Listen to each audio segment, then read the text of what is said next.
अमर संदेश। सहज अवस्था। संत मत के अनुसार सहज उस स्थिर परिवर्तन रहित और आनंदमय अवस्था का नाम है जो आत्मा को मन और माया और काल के त्रिगुणी मंडलों से परे चौथे पद या सतलोक में पहुंचकर इंसान को प्राप्त होता है।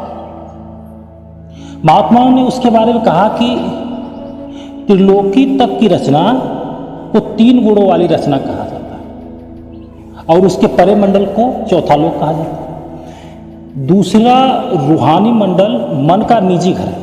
यहाँ पहुंचकर मन इस मंडल में लीन हो जाता है और आत्मा शब्द के सहारे ऊपरी मंडलों की ओर उड़ान भरती है। सहज अवस्था तीसरी रूहानी मंडल 10वें द्वार से शुरू होती है और चौथे लोक यानी सतलोक में पहुंचकर पूर्ण हो जाती है। जहाँ तक द्वैत सहज का अभाव है, पूर्ण सहज पूर्ण अद्वैत का स्वाभाविक फल है।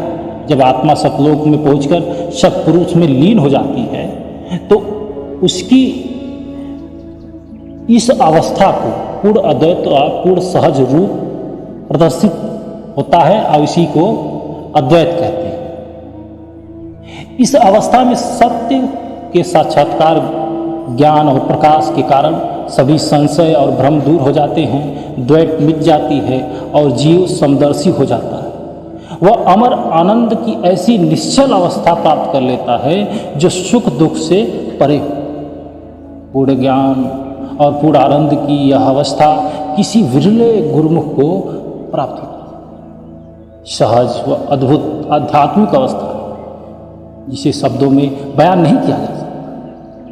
कबीर साहब कहते हैं कि तह पावस सिंधु धूप नहीं छहिया, तह उत्पत्ति परलऊ नाही, जीवन मृत्यु न दुख सुख व्यापय शून्य समाधि दो हुतहि माय।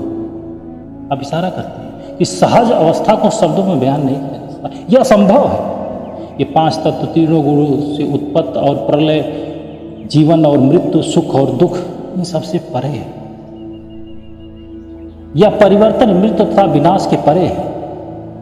ऐसी अगम अगाध अवस्था है जो मन, इंद्रिय और भाषा का विषय नहीं। यह सदैव एक रस, एक रंग, एक रूप रहने वाली अनुपम अवस्था है। महात्माओं ने कहा कि सहज की प्राप्ति तो सभी करना चाहते हैं, लेकिन यह अद्भुत अवस्था ग्रंथों शास्त्रों के पाठ विचार अनेक प्रकार के भेष धारण करने से प्राप्त नहीं होती। यह अवस्था सतगुरु की दया शब्द की कमाई द्वारा प्राप्त होती।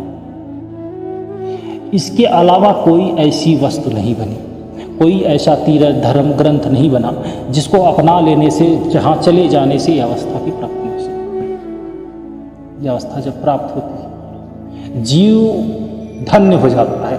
वास्तविक में धन्य इस अवस्था की प्राप्ति के बाद ही जीवन होता है और कुछ नहीं।